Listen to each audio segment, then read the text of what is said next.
This is Hanging with Hayes, the podcast where real life takes center stage. I'm your host, Chelsea, wife, virtual assistant, photographer, dog mom, and entrepreneur. Join me as I dive into the everyday experiences that shape our lives, relationships, and everything in between. Remember, these are my personal opinions, so take them with a grain of salt. Get ready for candid conversations and genuine insights. Welcome to Hanging with Hayes. My name is Erin. I make soap and differences, and today I'm making Mother's Day boxes. There are lots of ways to honor lots of types of mothers. Who will you order yours for?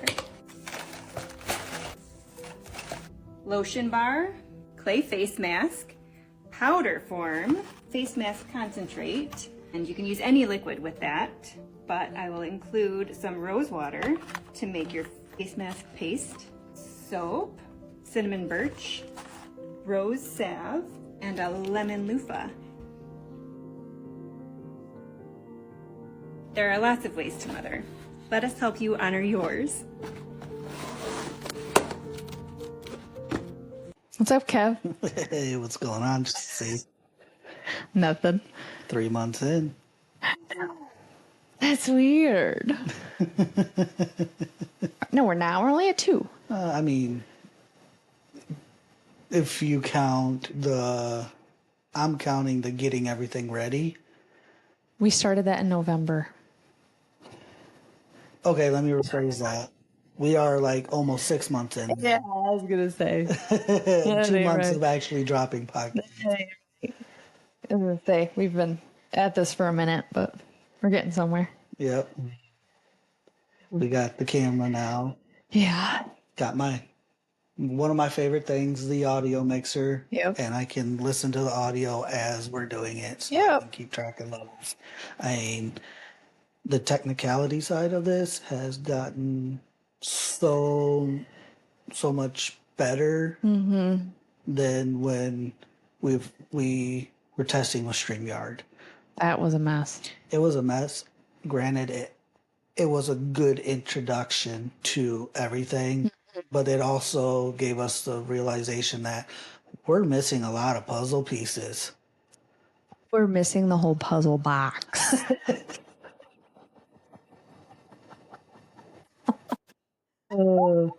Yeah. We didn't have the picture to do the puzzle with. Yeah. It's almost like trying to do the blackout puzzle. I'd rather chew glass. Yeah. I don't know how anybody likes puzzles. I can't fucking do puzzles. Megan's mom is a wizard. Nope. That's Harley Ann likes them too. I don't fucking like it.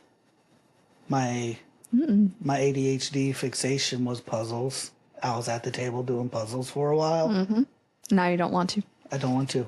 I got it wrapped up in, it's like I bought the little puzzle Oh, I know you did. felt thing. I bought the puzzle. Like my Amazon cart had like 30 different puzzles that I liked. And because it was Halloween, I picked a Halloween puzzle. And then it got like a week or two past Halloween and I hadn't finished it. You're like, I whatever. rolled it up and I put it away in its case. I have not touched it since. Well, every Halloween work on it. I guess so. That's so funny. I'll probably never touch it again. I'll probably end up giving it to Megan's mom. That's so funny. fixations. Sometimes you spend all the money and then it's like, yay, for a week, and then it's done. I mean, I feel like that's with a lot of things. Like how I get into these recipe kicks where all I want to do is make this one recipe and then I just don't. I was in a carrot cake kick. That reminds me, I got your carrot cake pan in my truck. Okay. I gotta bring that in. How many different fucking carrot cakes did I make? Like 4? Well, you did the trial one where you mixed it all into the batch. Yep. And that didn't quite cook the way you wanted. Nope. Granted, my girl loved it, so did the people at her job, but you weren't satisfied with it, so you made a whole nother other pan of it done a different way. I made 4. 4? Because think about it, I had the one before that too. Yeah. Remember when you were sitting there and you're like, I don't even like, or I made 3. You're like, I don't even like carrot cake. And then you that's ate right. it, and you were like, never mind. Yeah, I do like your carrot cake. It's good. And that French toast I made this morning was Dude, that bomb. French toast this morning. Like, I'm not a huge French toast person. Or cinnamon. Yeah, cinnamon in general, but I was a little hungry, and then you made that. It was thick, it was crunchy, just enough, and the center was a little like soft, and then putting the syrup just took Maple that syrup. Yeah, It was real maple syrup. That's why. it was good. Mm-hmm. Glad I only asked for one piece, so I was filling sourdough, right? Uh-huh. Yeah, yeah. I'm just really glad I didn't have to make it. Made by love by my friend. Yeah. It was perfect. It was so fucking good.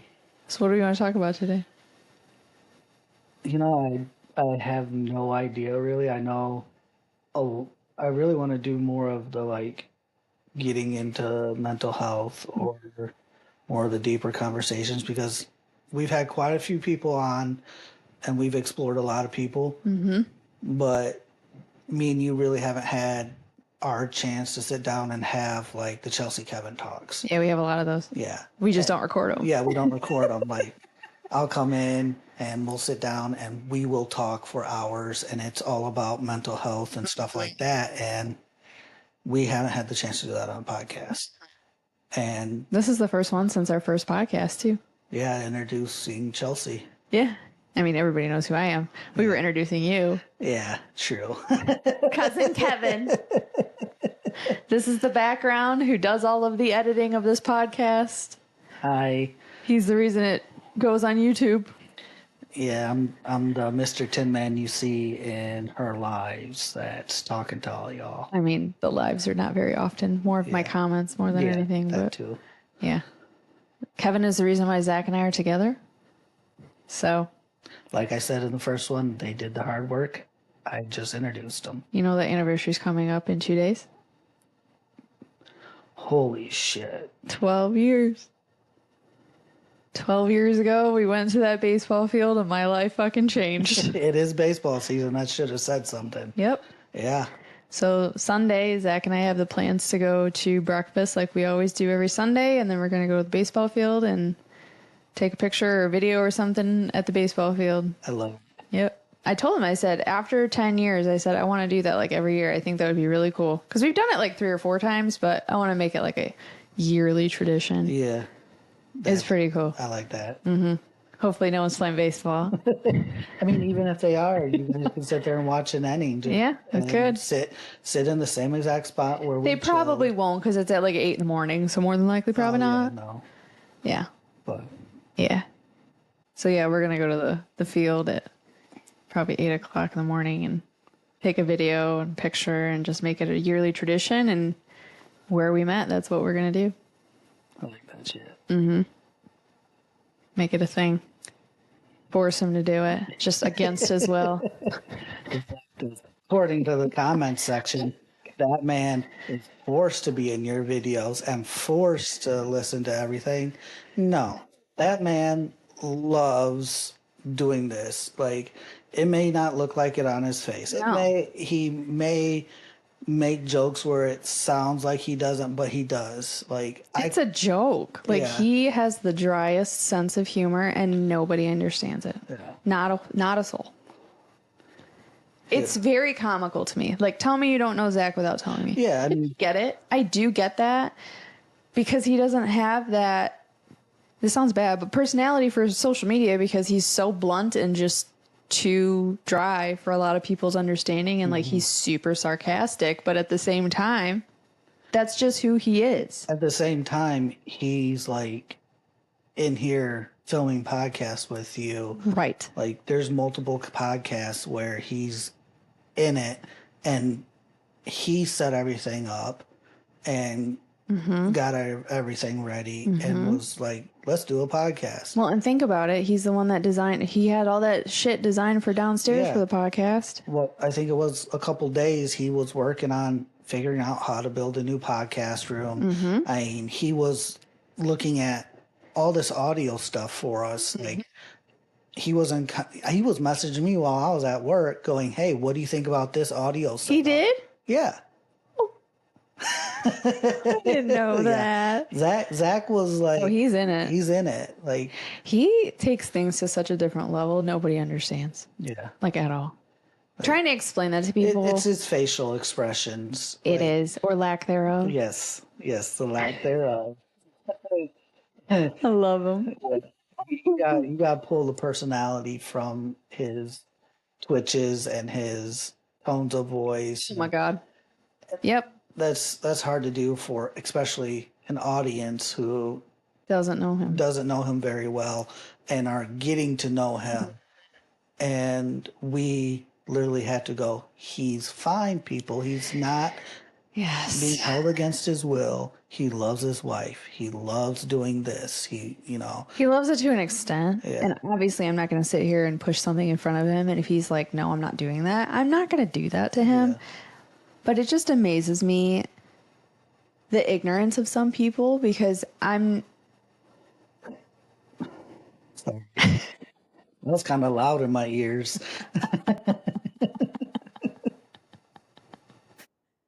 Lost track of what I was going to say. It's just Zach. It's just fucking Zach. I don't know. Yeah. Like, people... So, I don't know. How about the other day when he was riding? Oh, yes. Yes. After getting off of the back, breaking his back, all that, and then hearing him start the bike up and go Oh my God, I have chills. Oh, geez. And then standing on the porch and you just hear, it's like, there it is. There he is. And then I walk in and I'm sobbing. I think the greatest moment was watching him come up to the double that he broke his back on the snowmobile and just watch him like with ease. With ease. Yep. Just over it. Yep. And I was like, there we go. There's Bubba. Yep, Bubba's back. So, back again. In our sport, we get hurt and we get hurt often, and sometimes there's major injuries like that. Yep. And it is really much doctors telling us you're dumb for what you're doing. His doctor never told him that. Really? Nope. He said, how did this happen? And he told him, he goes, oh, you're just messing around. Like, that's all he said. Yeah. He didn't say, unless it was, implied, but yeah. Zach's like, I've had so many of these injuries. I'm just used to it. Yeah. My body is just used to it because he's at like 34 or 35 bones broken. Yeah. As I say, built different. Correct. He's a little fucking noodle. Yeah. I was so emotional watching him. It was nice just to be on the porch, sitting there and just listening to him ride. Did you watch that video of him riding, right? Yeah. That I took. And when he shook his head. Well, some of the comments I had on Instagram made me laugh a little. Not laugh like, haha, funny, but just like, yeah. He had a flat tire. Some guy said, he did? Yeah. I didn't even notice that. So I talked to him before I left. I was like... When he rode, he had a flat tire? Yeah, that's why when he looked down and he was shaking his head, his tire was not at the right pressure. And he noticed that while he was riding because it wasn't hooking up correctly. Because everybody said when he shook his head, I see that man shaking his demons out. Oh, I mean... It could have been both. Could have been. But I talked to him and while he was in the garage. It makes way more sense now. To see how he was feeling, and stuff like that. And he was like, yeah, this and that, I can feel it in my back a bit, but if, I'll be a little sore. And he was like, my tire needs to be aired up because it's a little flat. And I was like, is that why you looked down and you shook your head? And he's like, yeah, I realized.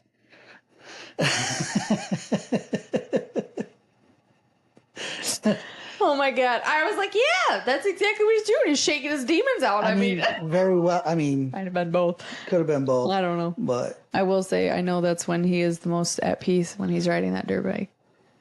I know that for a fact. I recently got back on some piece and rode an RM250. Mm-hmm. And I haven't ridden in about a year. More than a year. Over a year since I broke my foot. And I kind of come to, I'm okay with not riding until yesterday when I hopped on that RM. I sold my dirt bike for reasons, but I sold it to family. So I didn't cry. Yeah. I didn't cry. Like every time I put that bike up for sale because I've been hard up, Yeah. I bawled. Well, yeah. But that's like a child. Yeah. A family member was like, I'll pay for it. And I know he'll take care of it. And he put a, down payment of $1,000 in my hand. And he's like, have you seen the 250 yet? I'm like, no. He was like, you want to ride it? I'm like, all right. And I got Megan with me. We've been together about a year and a half now. She's never seen me ride. And I broke my rule. I have a helmet rule. So do we. Never ride without a helmet. And he was like, just spin around the barn. So what fucking happens? You spin around the barn. You spin your head around that barn. And so, I let her warm up, take off nice and slow, just kind of feather the clutch, second around the corner, get my blood pumping a little bit. First lap, really didn't open her up. And, I know I don't have a helmet on, so I'm not going to get dumb. I'm not going to get dumb. What a silly thing. So I come around for second lap, and I feel my body position, leg out. I got the clutch in, and I just through this corner, and I go to click third, and I'm like, what are you doing, Kevin? And I downshift real quick, and like I come back up to the garage. I'm standing up, and I'm like bouncing up and down. I'm so happy. Like I could just feel the stress drain out of my body, and I'm like, I needed that. That's how I feel. It was 110. It's just too loud. It's so stupid. I was just dicking around and I'm like, yeah, it's amazing. Anybody that has never ridden anything like that, fucking do it. Yeah. You feel so good after you're riding. Moto therapy. Like it's real. 2-wheel therapy is a thing. It very much is. That is why I am so hard on Zach about riding the motorcycle. Yeah. I have told him, I said, listen, for my birthday, I want very minimal things. Have I told you what I wanted for my birthday? Yeah. Well, I added to that list. Well, I'm going to tell everybody. So, I want flowers picked off the side of the road. I don't give a shit what they are. I don't care if they're dandelions. I don't care. I do not care. Pick me one. I don't care. Yeah. I have these lights for my vanity, for my great grandma's vanity. I just don't want them on the vanity, and he knows that. I want those on, and I want to ride on a motorcycle. That's all I want. Basically, I want your gift of time. Yeah. That's what I want. Yeah. But looking at the forecast for my birthday, it's supposed to be 50 fucking degrees. That is not Chelsea weather. No. Which this will drop on my birthday, so hell yeah. I'm gonna be pissed if it is not at least 65. It'd be cool if it was 75 like last year. Yeah. But it won't be. What the fuck, Michigan? This year has been crazy. It's making me angry. Did you see that Saturday is supposed to be 45? Tomorrow. Supposed to be at a baseball tournament. Hopefully that's inside. Yeah, no, it's not gonna happen. I mean, it'll be nice racing weather for the kids Saturday and Sunday. But other than that, like, I'm sick of it. Yeah, I'm ready for some nicer weather. I am ready for 70 degrees. 65, 70 degrees just consistently. I'm so tired of 40s and 50s. I'm over it. I'm ready. Sweet tea and sweet tea. Oh my God, I can't wait to make some tea. It's so good. Nobody knew what I was talking about when I put that video on TikTok. They were like, what's sun tea? And I'm like, what do you mean? For those of you that don't know what sun tea is you put water in a pitcher and you put it in the sun and the sun bakes the fuck out of it. Make sure it's a glass one. If you put it in plastic, you'll pass away. I don't know what happens, but Plastic permeating is not very good in hot water. Disgusting. So, Kevin and Chelsea talk. You ready? Yeah. All right. What you got? I don't know. Nothing. No? You want to pull a card? Yeah. Okay. Okay. We're going to pull a card from How Deep Will You Go? This is a very fun game that I bought off TikTok, which people that are still afraid to buy off TikTok shop, it's okay. They won't steal your shit. Maybe. I don't know. Do an icebreaker? Sure. All right. Ooh. What do you find attractive in a person? What do I find attractive in a person?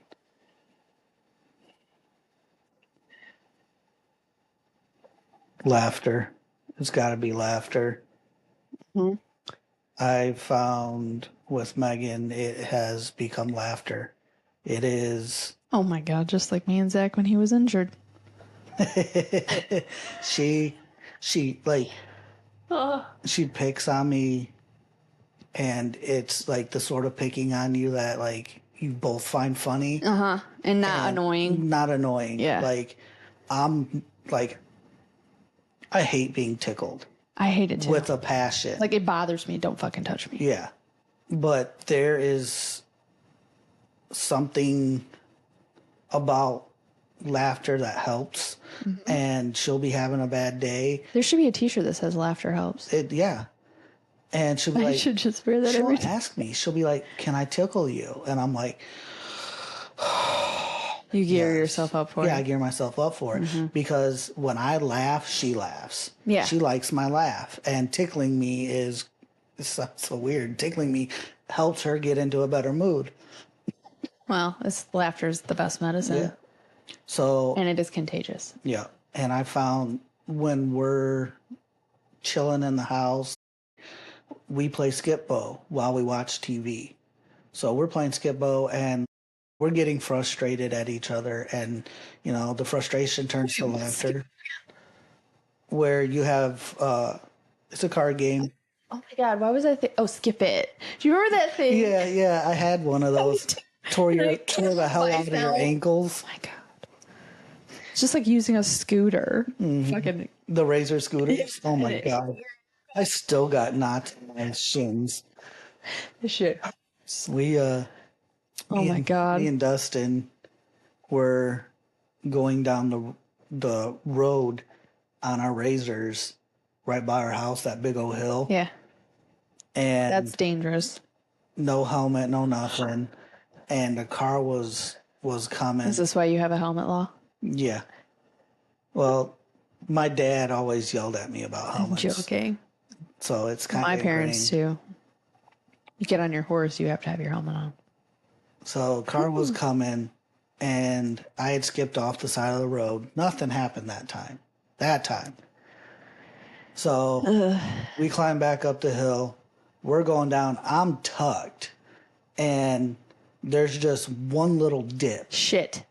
And I hit that dip, and it kicked my back end out, and I went right on the road.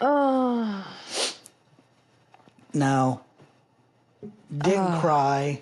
That was wicked, you know. That was wicked. We go up, tell mom, hey, you know, I wrecked, da-da-da. She's like, you're dumb. You know? Yeah. Mom's not happy, and she's like, obviously, we got to clean this. And I'm like, yeah, it doesn't even hurt. Until she did. The peroxide came out. And then I screamed. The fuzzies? Yeah. Yeah, the shit sucks. To answer this question, what do I find attractive in a person? This is very niche. When they've accomplished very impressive things in their life, but they're still humble about it. Yes. I think that is so attractive. Like, they are not talking about Zach, obviously. Mr. Clearly. But he is so fucking humble about that shit. Yet nobody really understands how fast he is at riding dirt bikes. And that's why I get really emotional about it, because he is so good at it. Yep. Ugh. It's like when we watch people ride, it's poetry in motion. It is. It is. They become one with the bike, and especially when you're going that fast, like there's something about watching the bike move and the man on top of that bike flow with the bike that it's probably one of the few times I look and I'm like, that is gorgeous. And I've gotten weird looks because I'll show people, it's like, look at this is beautiful, and they're like, you're looking at another dude. I'm like, yeah. He's dancing. Yeah, but look, like seriously look. And like I'm breaking it down for them and they're just like, we don't get it. Like, to me, when you can whip how much those fucking bikes weigh in the air with that much grace, make it look badass, and still come out in top 10, that's amazing. That's like making your body move with something that isn't a part of you, but making it one of your body parts. Yeah. Because it is. It's like his leg. Have you seen Eli Tomac's wheelie at Daytona? I was there. No, I'm talking when he was. I mean, you were there for that one. I'm talking. There's this multiple ones. Yes, but he's probably fifth gear wide open over the rollers. Just it's fucking every crazy. time that comes up, I watch it because it's just like to know the amount of power that's underneath that man, and he's just wheel up, balls to the walls. Balls to the wall on one of the toughest freaking tracks. It's just like, wow. It's like when people talk shit about riding horses. Think about how much power is under you. Did you see the 11-year-old that just set the world record in barrel racing? Yes. She is a beast. A badass. That horse, like watching her just get thrown forward out of the corner with the torque that horse is putting down, it's like, wow. And then she gets off and she's... You know how much her adrenaline's pumping? Oh my God. Amazing. I probably watched that video 4 or 5 times just to watch the body language, because she, like, the way she dives That horse and into that rider are like this. They're besties. What you got? Can you hear me okay? Yeah, I hear you just fine. Okay. All right. We're going to go with level 1 icebreaker 2. Okay. What is the first thing you think people notice about you? My laugh. Yeah? Or my smile. I think. You think? People have told me my eyes, but I think it's my smile. What's your answer to that? Mine is, I think, the way I walk. Because I kind of like, I waddle. You shuffle. I shuffle. I don't quite pick up my feet. I shuffle off the tips. And then I have such broad shoulders, so like, I feel sometimes when I meet people for the first time, I can be a little intimidating, especially if I have my work clothes on and got my, my mechanic's jacket and I have my hat on. Like, I just I look like a redneck. And then once you start talking to me, you realize, You're like, oh, okay. he's a goofy motherfucker, but, I have had some people be put off right away. So I think the first thing they notice is the way I look. Well, yeah. Yeah. I think the way I carry myself is probably another thing because I don't slouch when I'm like walking. I'm a very like confident walker. Yeah. So if I'm walking up to somebody, I think they see that. Yeah. Big time. If I've never met them before. I think meeting new people at this stage in life has gotten so much easier because I'm so at peace with myself now. Mm-hmm. Like I'm not worried. You have nobody to impress. Yeah, I have nobody to impress. No. I've got a whole bunch going on in my life, and I'm like, you either like me and you want to hang out or you don't. Yeah. I used to be very much a people pleaser. Thank you, therapy, for not letting me continue to be that person. It's fine. Because I used to have really bad anxiety about it. Mm-hmm. Now, well, I got them separated. Oh, okay. We got level 2, confessions. Level 3, getting deep. We're going to do level 2. Level 2.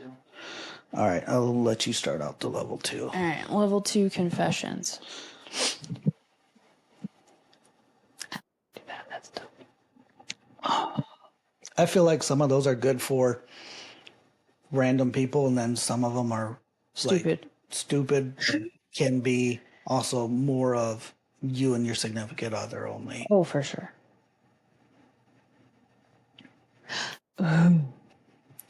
What's the most important thing life has taught you so far? Most important thing life has taught me? Don't trust so easily. Mm-hmm. Not everybody's your friend. Not everybody is my friend. Mm-hmm. And I used to be a whole lot friendlier than I used to be. Not saying I'm mean, but I'm a lot more guarded than I used to be. I mean, there's a reason for that. And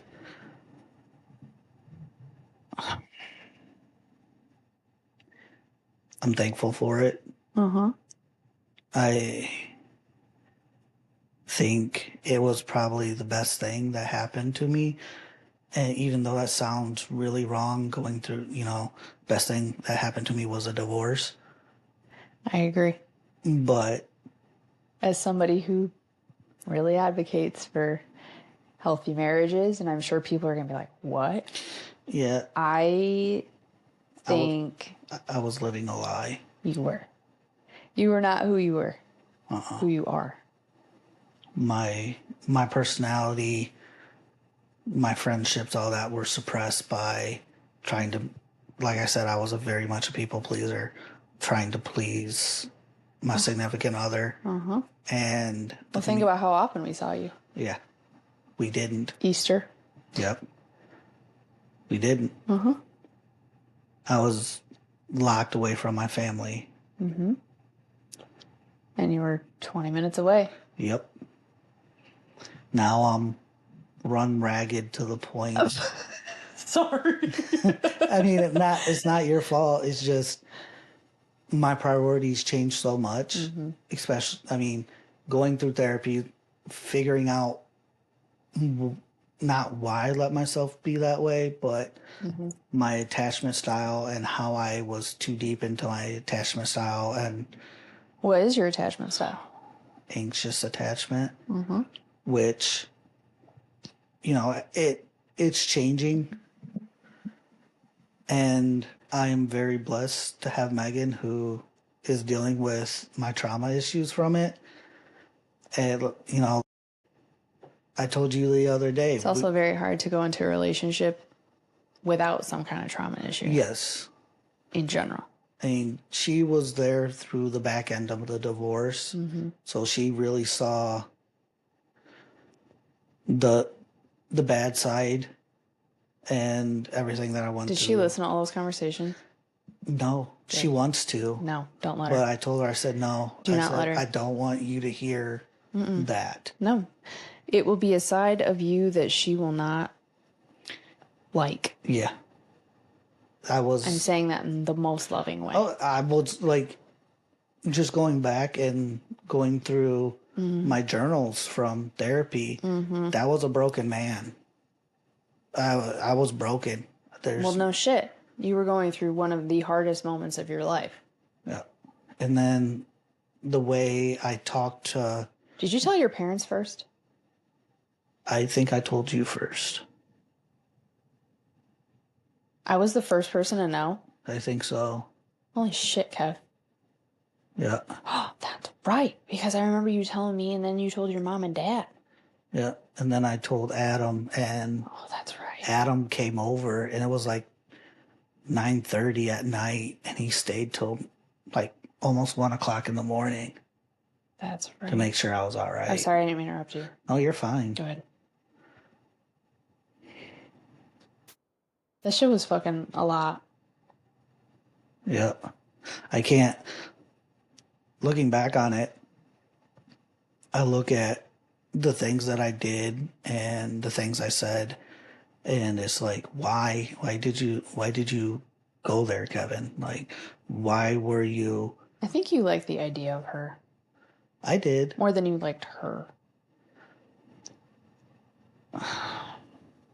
I think I didn't understand that I was being treated in a way that I shouldn't have been treated. It was so toxic. Yeah. I think I loved her, and coming from the words out of her mouth, she loved the way I loved her. So... She said that? Oh, yeah. So I think in the beginning, she was really for everything that we were, but the communication was not there, and it brought resentment. And once the resentment was in, there was no going out. There was nothing I could have done to bring it back. I also think that, you know how much I preach about it, communication's a two-way street, and people both have to choose each other, and she was choosing not you. Yeah. She was, talking with her was, well, I didn't want to get into a fight or, not be peaceful. And it's like, sometimes you got to have those conversations. And yeah, we may get into a bit of an argument, but let's get into that fucking argument. You also think that getting out of your comfort zone is the reason why relationships last. Yeah.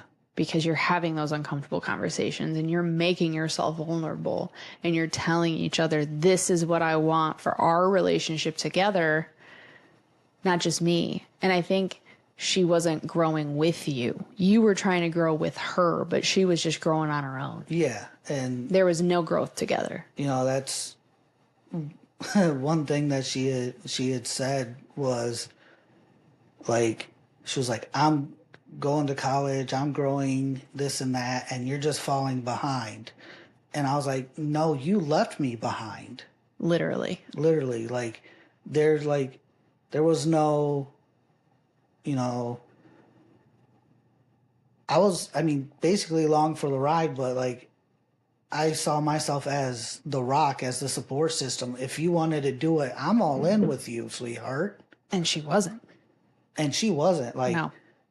When she was up late at night doing homework and this and that,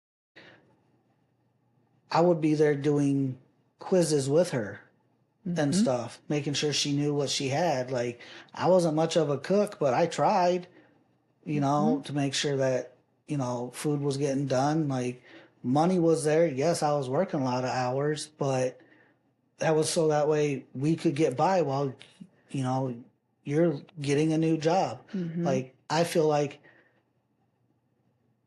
I was a lot of a support system that was not taken to a point of... She was using you. Of being a man. Like, she saw me as a burden, is she did. What it came out to be. She did. So, she also made comments when we would take walks about how, like, you're not working enough, and and I'm like, what? I'm sorry you chose not anything against teachers, but where she was teaching, she wasn't making a lot of money. No. So the vacations, yes, some of the vacations went on the credit cards. Mm-hmm. Or like when her parents were in New York, she'd get to go out to New York for a month or two. Right. And you're working. And I'm working, taking care of the house and stuff like that. I'm sorry, how many men are just going to go, yeah, sure. Uh-huh. Go leave for a month or two? Uh-huh. None. Not very many. Not very many. No. So, I mean, I learned a lot from 14 years of being with that woman. Mm-hmm. And in conclusion, we are glad that's over. Yep, I learned a lot in 14 years, and then started going to therapy and learned that therapy is not for just because you have mental health issues or you're a freaking crackpot. Therapy is something that you can learn tools to help you diagnose your emotions and figure out who you are. And I love it. I still to this day go. My therapist, he's moved to 2 or 3 different places, and I followed him. He's moved that many times? Yep. Holy shit. I've been with him since he was in training. So I wasn't even paying for therapy. And I was part of his pilot homework. Yeah, his pilot. Your pilot episode. Yep. And he would be like testing things and stuff, and we click like, if he wasn't my therapist and there were rules against hanging out with your therapist and being friends, I would take him for a beer. I like this guy. No, but I can't do that for the contracts that I signed. God. All right. What are you sure of in life? My marriage. Amen. I've never been more sure about anything in my life. Yeah. And when people say, what's your greatest accomplishment in life? That. Yeah. Without a doubt. And I know a lot of people say, well, it's my career, or my children. Even if we had kids, my marriage would be my greatest accomplishment. Yeah. That man is my greatest adventure. Who I am with him is a hell of a lot better than who I was without him. I mean, I didn't hang out with you outside of the gym. So I knew Jim Chelsea. Yep. But I didn't know Chelsea out in real life. Out in the wild. Yeah. Until you got with Zach. Chelsea was a very not confident, unsure of herself person who had no idea what the fuck was going on. Had no idea what she wanted to do with her life. I mean, I still don't. Yeah. I don't know what the fuck's happening day to day. I mean, there's a roller coaster right now. Oh, God, I know. You wake up, I don't know what the fuck's going to happen today. I don't know. You know what I'm sure in life on? Huh? That I'm not going to know what's going on tomorrow. I mean, yeah. That's what I'm sure on right now. Yeah. Because everything else is just like, hey, you got this, you got this, you got this. Like, okay, let's say one other thing I'm sure on is like who I am now. That I'm sure on. Oh my God. My hair clip keeps hitting the wall. Yeah, I'm sure of myself. Yeah. Now. And that's a nice feeling. It's incredible how different my 30s are versus my 20s. I'm gonna be touching 2 years from 40. And it feels like a reset on my life because I went from having, you know, a $300,000 home, a dog there, you know, I had very nice garage. Like, I was living my dream. Uh-huh. And then You're not. I'm not. But technically, I got so much more, even though like I'm living with with you. Yeah. I have the spare room, Yeah. and I got so much more in my life than I did when I thought I was living the dream. Like, do I miss having that house? Hell yeah, I do. Yeah. I miss. I haven't even driven by the house since I sold it. It feels really weird when you do. I still feel weird when we drive past our first house. It makes me emotional. Yeah. I can't drive down it. You know how we painted the front doors red? Mm-hmm. They're still red, which I think is cool. I like that. Like, oh, they liked that was red. What's next? Getting deep. Where are these? Oh, those are wild cards. Wild? Wild. Oh. Little plug, free bird sparkling water. I'm not a huge fan of sparkling water, but I like that stuff. it's good. I hate aftertaste of sparkling water. It doesn't taste like TV static. No, it don't. It almost, to me, has like a slight fruity. Yep. I got that same vibe. And yeah. Yeah, Freebird sent me 2 cases of sparkling, one's sparkling, one's regular spring water, but they're both in cans. And I really like them.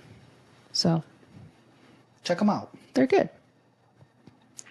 Are you ready for this? Let's go. Are you holding on to something you need to let go of? Shit. That means yes. Oh, jeez.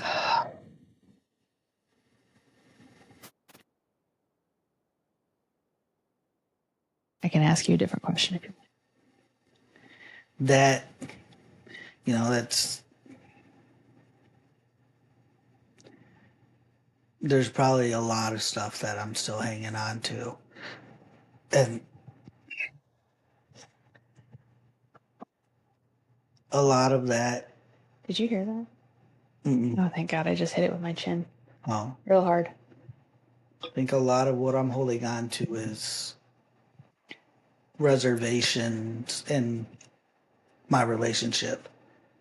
I'm scared to move forward. Well, no shit.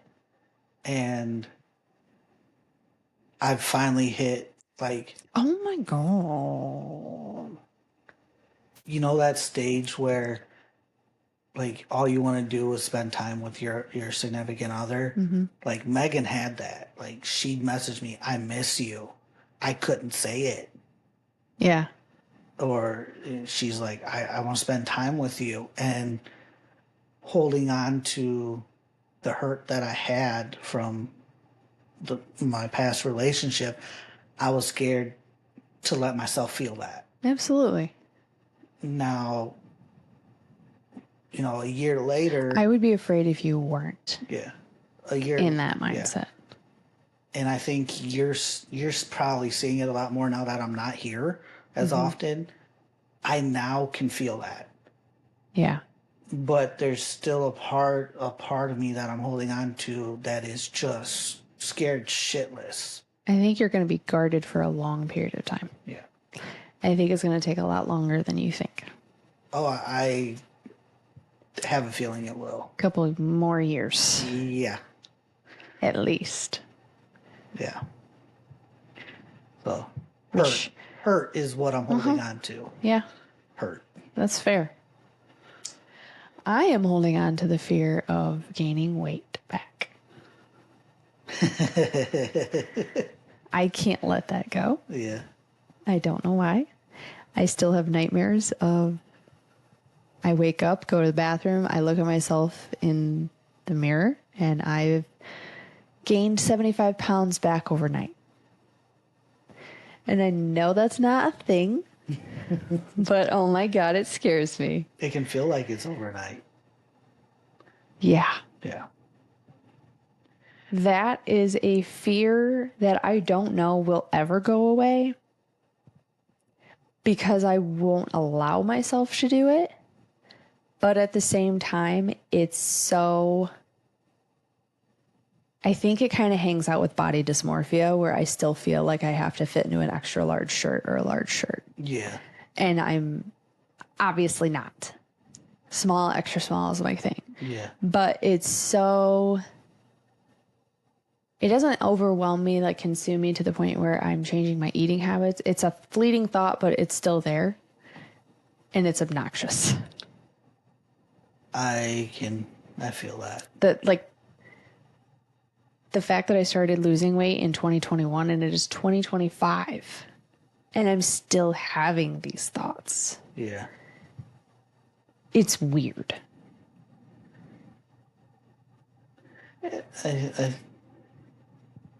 That's probably one that's going to hang on for a while.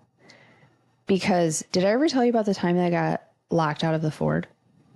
No. At Tractor Supply? No. Oh my God, it was awful. I was going to go to this thing with Carly Ann and Tyler, and it was in a town 20 minutes away. Every fall they have this thing with tractors. Yeah, I know what you're talking about. And I was at Tractor Supply and I was looking for new muck boots. I was in the town they live in. And I locked my keys in Betty. Right on the center console. This was last year, mind you. No, 2 years ago, I'm sorry. So this September, it'll be 2 years. So I'm just recently at the 75-pound weight loss mark in September. I lock him in there. I immediately call Zach and let him know, like, hey, I fucking locked these keys in. He's like, all right. He was working. It was a Saturday. He's too busy to talk. He's like, all right, I gotta go. I'm so sorry. I'm like, I understand. I'll call insurance. So I called this dude to unlock me. He's like, well, I'm like an hour and a half away. And I'm like, fuck. Okay, I'll wait here. Zach calls me back like 15 minutes later. And I'm just sitting there on the ground. He's like, honey, the back window's probably open. I can't fit through there. He goes, what? Sweetheart. What do you mean? He's like, you're little. What do you mean? Like, what? And I'm like, I thought he was joking. Yeah. I'm like, don't mock me. He goes, climb through the back window. Like, honey, I can't. Just try it. So I'm on the phone with him, fucking getting into the back window, and there's this old man that drives up next to me and parks, and he's like, are you okay? My feet are dangling out the back of the window, and I'm like, yeah, I got in. He goes, told you. So I had to call the insurance guy back and be like, I broke into my own truck, and he goes, hell yeah. But like, yeah, those aspects that you're so used to living with because you've lived with them for so long, you're like, you don't think about it. Yeah. It takes somebody else to go, hey, motherfucker, you're small enough to get through that area. It's weird. Oh. It's weird. Yeah. And it still makes me laugh thinking about that, because I still, and in my head, I'm like looking at that back window. I can't fit through that bitch. What are you talking about? It's big. Like, no shit you could fit through it, you idiot. Like, what? Yeah. And it's also like, in the moment, you don't think about those things. Oh. And like, I'm horrible with keys, so I've locked myself. That was my first time in my life. Really? Oh, you're so lucky. So lucky. 30 years old. It took that long for me to lock myself up. 15 years, 16 years, 14 years. I can't tell you the amount of times I crawled through the back window of the S10. The S10? Yeah. my big ass just out in the air, just, you know, like, I can only get so far in, right. So I'm reaching. Superman. We're going to do... Trigger warning. In this section of the episode of Hanging with Hayes, we will be discussing topics related to suicide. This content may be distressing for some listeners. Please take care of yourself and feel free to skip this section. This section ends at 1 hour and 12 minutes. If you or someone you know is struggling, resources are available to help. Okay. We're going to do this card when you're done with that. I have a deep one. Okay.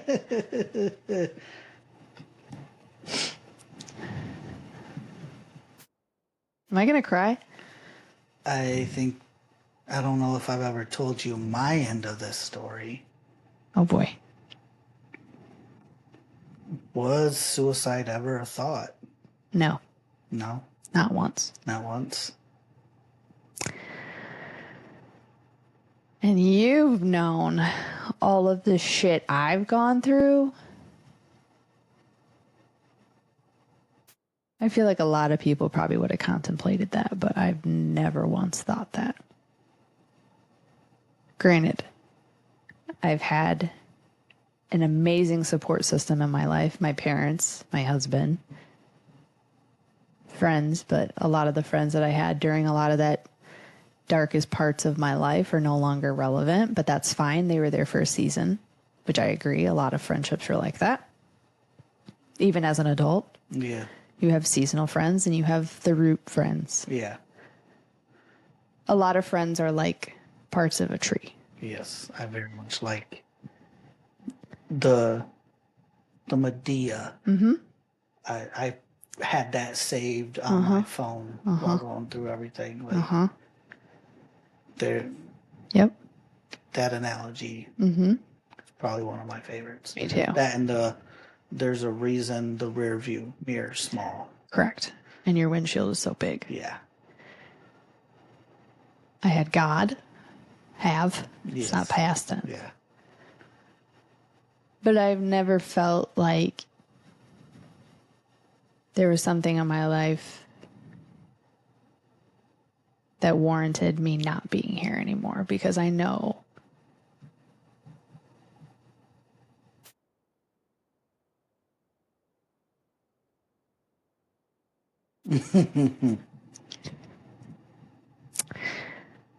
what I'm doing is spreading joy. Mm-hmm.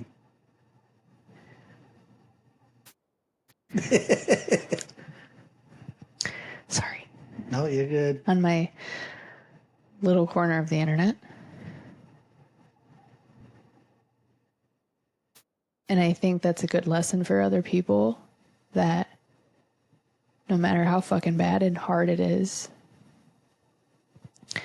you existing is a good thing. Mm-hmm.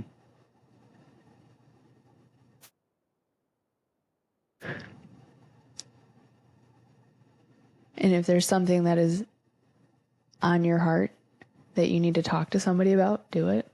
And even just talking to somebody in a hi, how are you, is powerful.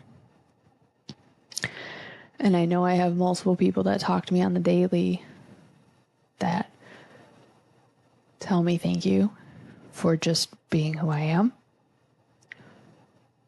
And I always say, like, you're so sweet, but having strangers tell you that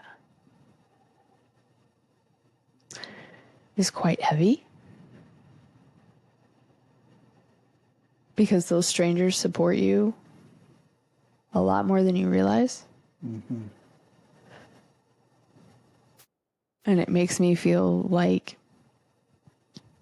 these little videos that I make on the internet aren't just little videos I make on the internet, because I'm putting my voice out there and the world sees these videos and Shows that there's more. there is more. The possibilities are there. And they're fucking endless. Yeah. So no. I've never contemplated that. Same question. Same question. My answer is yes. This is back to the origin of Tin Man. I was in Wisconsin and I got real sick, and I was going to the doctor a lot. I had a good job, but I couldn't really work 10 minutes without getting extremely tired, and I'd fall down and I couldn't move. I was throwing up a lot, pain in my guts, just in excruciating pain, and I didn't know why. I was going to doctors. Were you drinking water? He. For everybody needing to know the reason why I tell Kevin every day to drink water Is because I need to drink water. It's our joke. But I had this woman, her name's Gina. I call her my Wisconsin mom. She was taking me to my doctor's appointments because I could not drive. And I had radioactive dye put through my body, MRIs. Ooh. I've had 18 colonoscopy, barium enema. I've had CT scans. Like, I had tests upon tests upon tests. And, you know, I would lay in bed at night in such excruciating pain that I just ugly cry. And, you know, words like cancer is getting thrown around. I've had the possible cancer 3 times is basically how I see it. Because this was the very first time. Mm-hmm. And I'm 18. I'm away from family. Mm-hmm. And my Wisconsin mom was my biggest family supporter. But I was renting a place in Menasha. I was working in Appleton, and my landlord lived underneath me. And when they're testing you, they give you medications and stuff like that. Mm-hmm. I was getting to the point where I couldn't even walk up the stairs to my apartment. Oh my God, Kevin. And I was about to get fired from my job. I knew that. And because of these reasons? Mm-hmm. But I had already taken medical leave. I'm new. Oh. You know, and then my relationship was breaking down too, because, I mean, you're in a new relationship and the guy you're with is all of a sudden dying.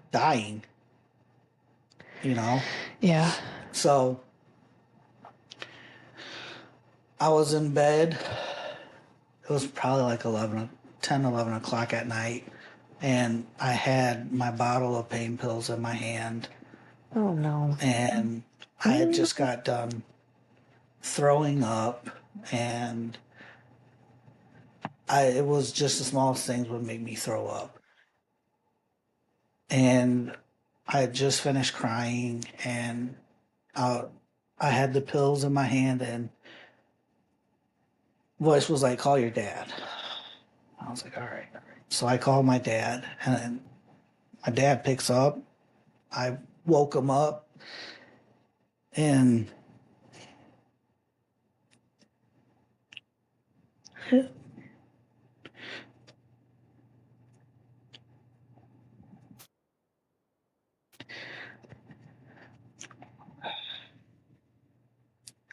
explained the situation. Breathe.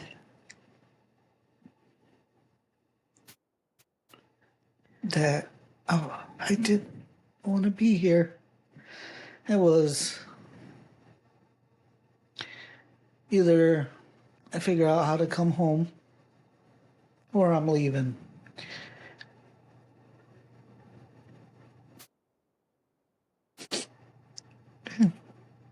Son, come home. And the next day I got fired.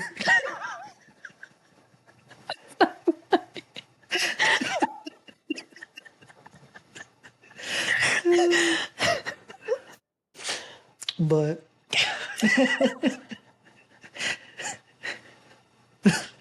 so if that doesn't tell you, Response, right? right? So Oh my God. I was at a get together after that. You know, Mom Gina had a bonfire. We're sitting around the bonfire, and now my mom Gina has just a wonderful personality. She is goofy. She is out there. Like, she is just a loving woman. Like, but she's also like farm. Like, she's out cutting wood. Like, She a bad motherfucker. she's a bad bitch. Like, I love this woman to death. You still talk to her? Yeah. Good. Yeah. And we were sitting around the bonfire, and she had looked at this kid, and she was like, if me and you went camping and you woke up with a condom in your butt, would you tell anybody? What? Yeah, she's funny. And Fucked up. yeah, Wait, how old is this kid? he's probably 17, 18. Oh, okay. Old You enough to know, have a yeah. conversation. I was And going to say, what? the kid was like, no. Like, he didn't know what to, like, how to handle the conversation. And she looked at him like, you want to go camping? No. And so, me being me, going through all this stuff, I looked at him and I was like, hey, Carson. He's like, what? I said, if you were molested by a hot nurse, a balloon and a tube, would you tell anybody? And he was like, what the fuck? No. I was like, you know what? I have. And he was like, what are you talking about? I was like, I've been through things. And like, my mom started busting up laughing because she took me to that procedure. Oh. The barium enema, you're awake for.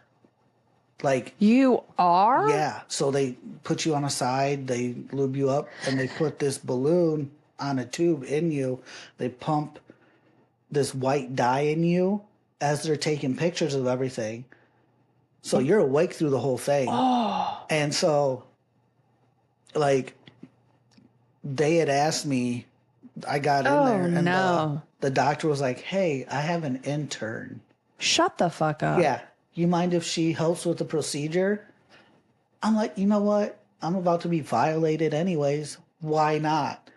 Violated twice. Oh my God. She walks in.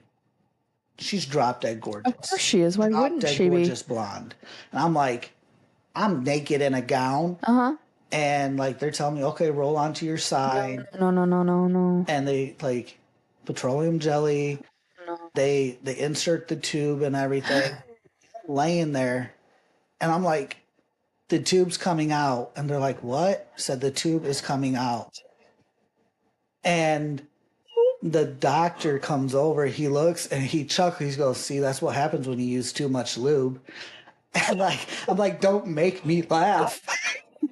What happened if you laughed? Really? You push it out. And so like, we're going through this procedure. I'm racing red butt in my head. Like, I'm trying not to think that, I got this in me and they're doing this thing. And my gown falls off of the front of me. No. So I'm balls out, right? And I look at her, she looks at me, and she just goes, Thank you. I'm like, thanks. I'm like, she's got a tube up my ass. Uh-huh. Like, now you see my junk, like, I'm not embarrassed. At that point, I was like, I can't be embarrassed. No. And so. No. She went to school for that. Yeah. So when is in school for that. I talked about it at the bonfire. Like, to me, it was a hilarious situation. I hadn't, and Mom Gina was just cracking up laughing. And she was like, Kevin, she's like, you've been through hell and you got a huge heart. Mm-hmm. She goes, I'm going to start calling you the Tin Man. Oh. So I got the Tin Man. I've known you this long and I didn't know that story. Because in the long run, I took a situation and made it funny and joked about it and turned it into more than just a hellscape. Mm-hmm. And she was like, you got a good heart. And she was like, I'm going to call you Tin Man. And now, you know, I have it tattooed on my back. Yep. My license plate is that. I will never not use the Tin Man. Yeah. It was even drilled into my bowling ball when I shot my 300. It said Tin Man.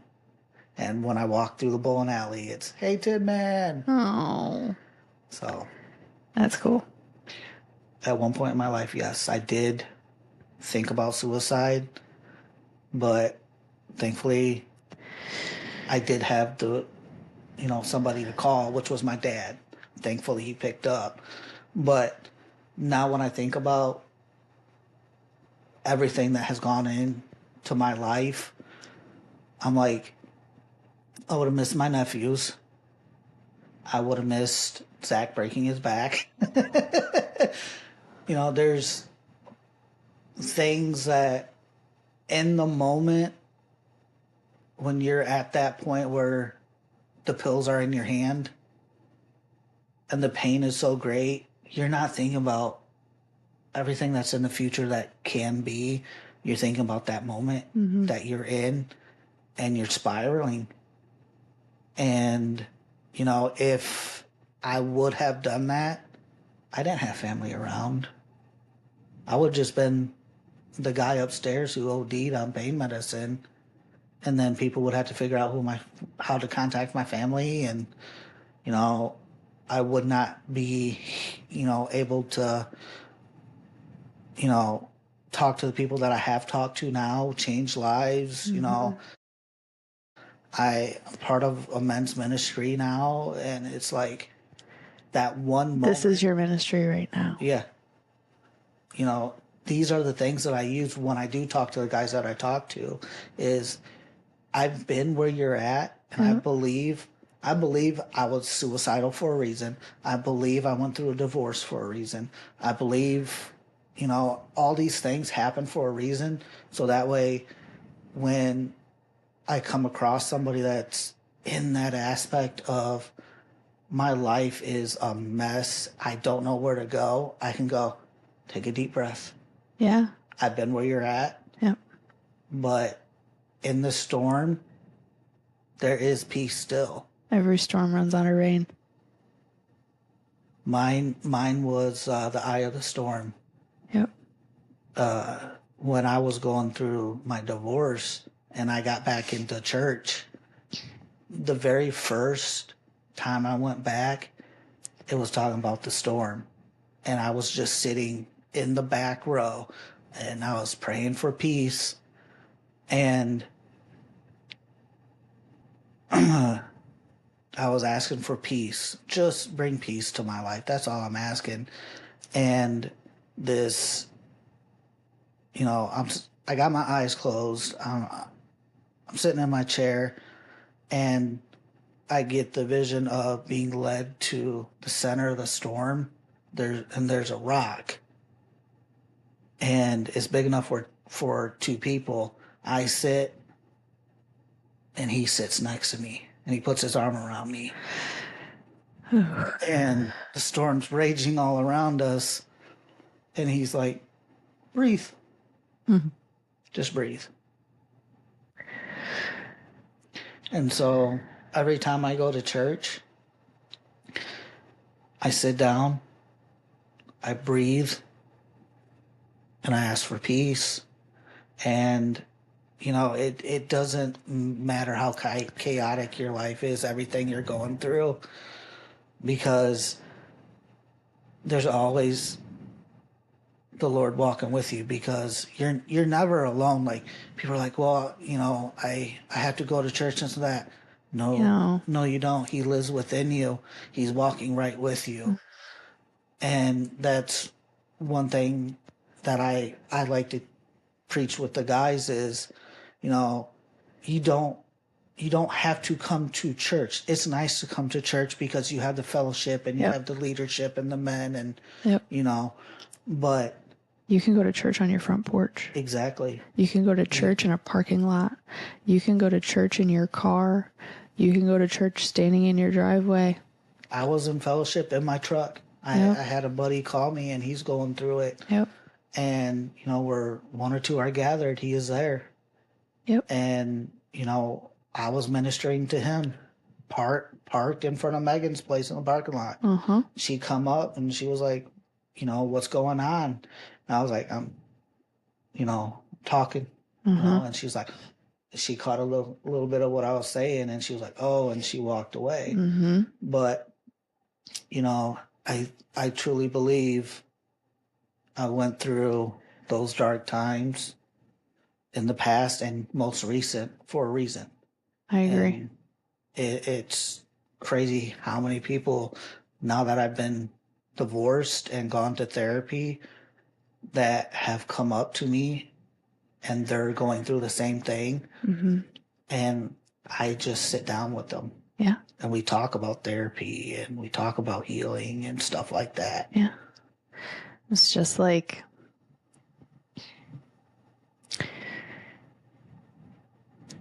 oh shit, here it comes. I can't stop crying. Oh my God. You know how I've always told you that obviously God sends people to you that you need in your life, Yeah. and how he sent me Zach at the perfect time. Yep. If he didn't send me that man, oh my.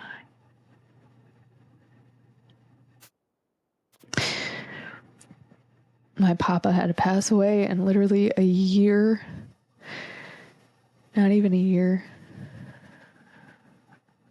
1 week less than a year, he sent me my husband. Mm-hmm. Because he knew I was going through some shit and I was about to go through some more shit.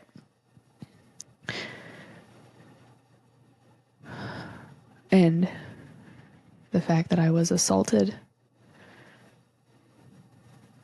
and he helped me through that.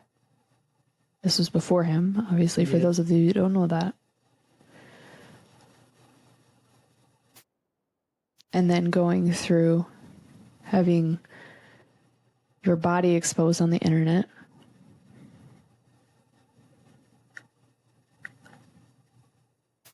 And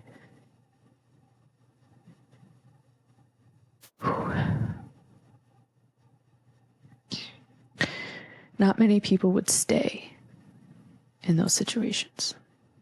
And I think my husband saw value in me and saw potential in me and realized that I wasn't just another girl.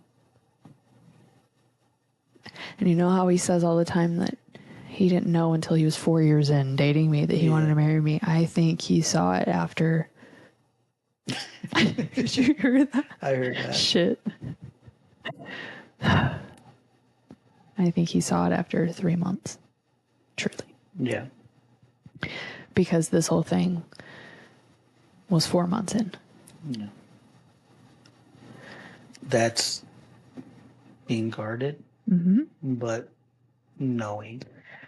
I think he did. I do. As much as he said, no.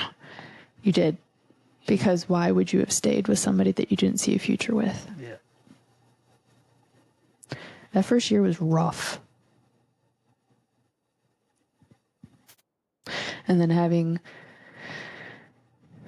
the guy that was right before him, we had to get a restraining order on him right beforehand. Like, all of that was in like the first 6 months of our relationship. Who the fuck would stay? This bitch is crazy. She's got too much fucking skeletons. Too much baggage. Too much baggage. She's nuts. Why would I stay? Yeah. 20-year-old, 19, 20-year-old girl that don't... What does she got? She's got nothing to offer. I still question it. I do. 12 years in, though, going strong. Stronger than ever. Yeah. And I'm blessed that you guys are strong because I know. it allowed me to be where I'm at. And also think about the fact that if you took your life with those pills, you wouldn't be sitting here today. I know. Being a part of this. This is crazy. It is. Like, I'm still at that point where it's weird to say I'm helping run a podcast. And then, Weird saying I have one. you know, that very first podcast that we put out, like, I didn't feel like I had any sort of ownership to it. And having you and Megan sit behind me and congratulate me and tell me I did a good job, I was like a part of me is like, why are you congratulating me? Like, I'm just the editor, and you know, I just hit a couple buttons here and there. But to have you guys sit there and go, no, you figured all this stuff out. You did this, this, and this. Like, hang your hat on this. Own it. Own it. And it's like, once I realized that, I was like, I completed something. It's not completed. We're still going. Well, yeah, but like, I've put my hat in so many different rings that have never come to any sort of light. And then, you know, I really wanted to get on the ground floor with this because I had a little bit of background in it, but I wasn't versed in it. You think I was? No. So I said, you know what? Let's give it a shot. And stick around with it. Said, okay. And it has turned into 2 months, and I am still learning a lot, but Do you still like it? yes and no. It's a love-hate relationship. Oh my God, like the other day. There are times where like audio and video just ain't working. Hopefully they work right now. Yeah. New setups. Your body's talking. That's the thing with these new mics. You're going to hear it.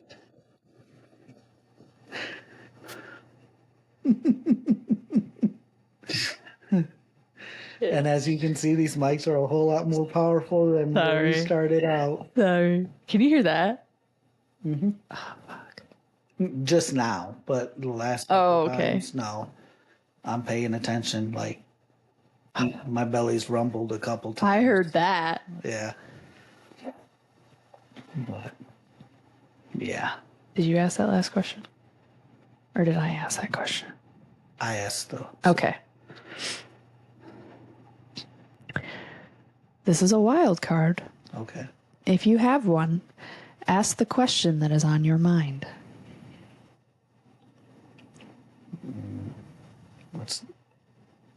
I get to ask. I just asked you one. You ask me. This is the question. I don't know. What question do you want to ask me? I think it could be generalized, anything. I think that's what that's saying. Like any question that's on your mind at all. Yeah, ask me. Where do you see this going?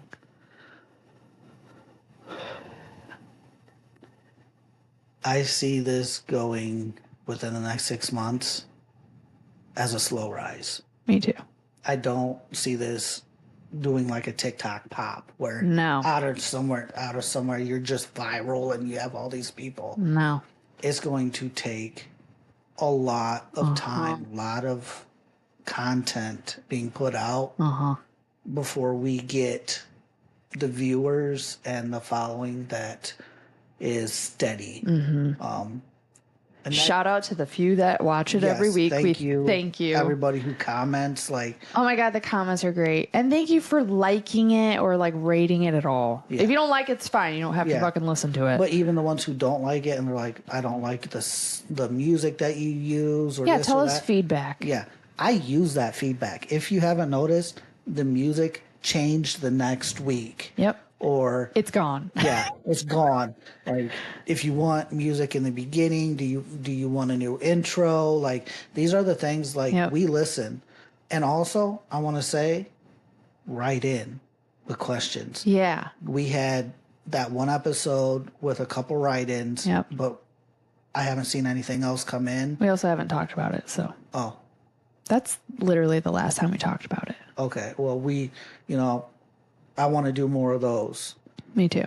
So if you do have questions, if whatever question, want us to talk about a certain topic, yep, write in, because we are paying attention to that, and even adjustments with the podcast itself. Yep.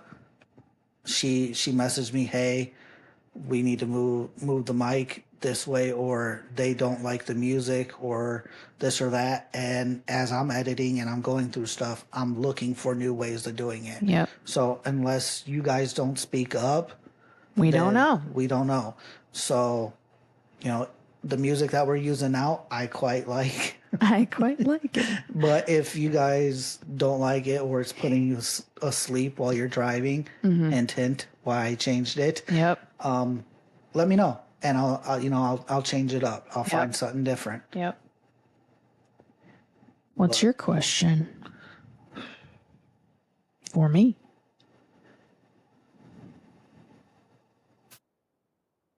Are you ready for me to move out of your house? I don't care. I know. I mean, yeah, I don't want you to push yourself, but I don't have a question right off the top of my head. Okay. To be honest, but because all my questions are, if I have anything, is more of when are we going to film our next interview, or when are we going to I gave you a calendar. I know. When are we going to film with your mom? I think that's the biggest one that I wanted. I'm looking forward to doing. My mom? Yes, because the whole baking thing. I really want to just do a sit down with my mom and talk to her. Yeah. She doesn't want to. No? No. Why not? Life. Nah, just being you. Yeah. Just fucking talk. We talk. She's silly.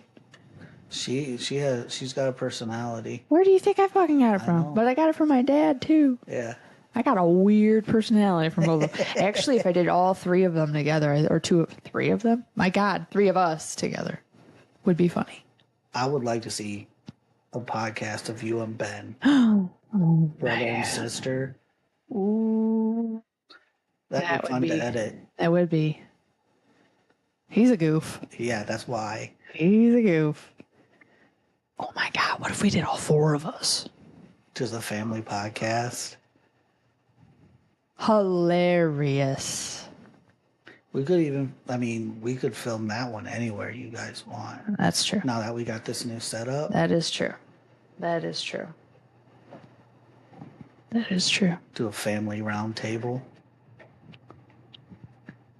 What time is it? 5:22. I did this at 3:47 is when I looked at my clock.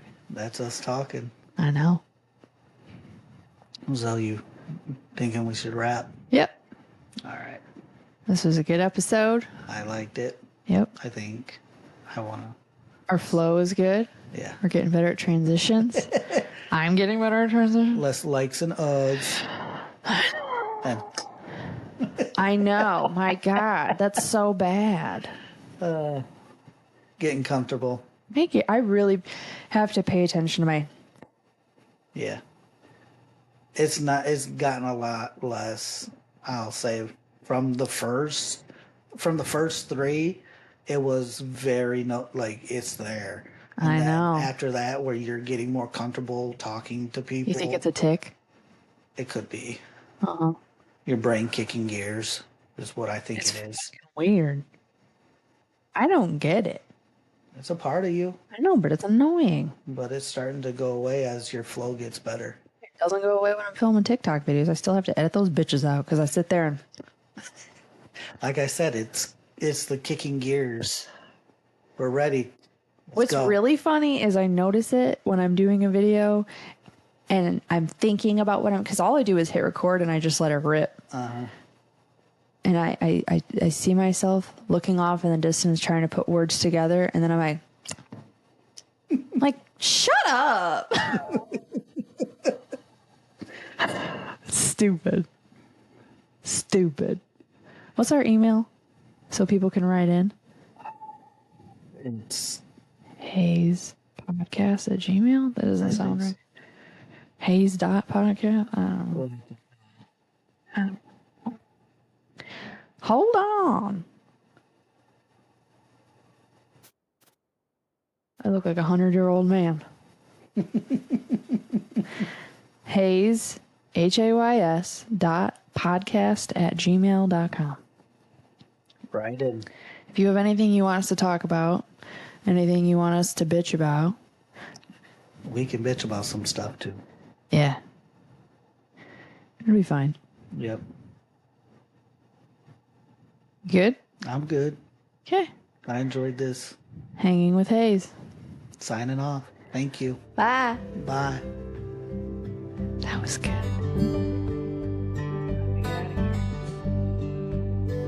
She's actually staying fucking put. What I did. Dude, I'm excited for that one.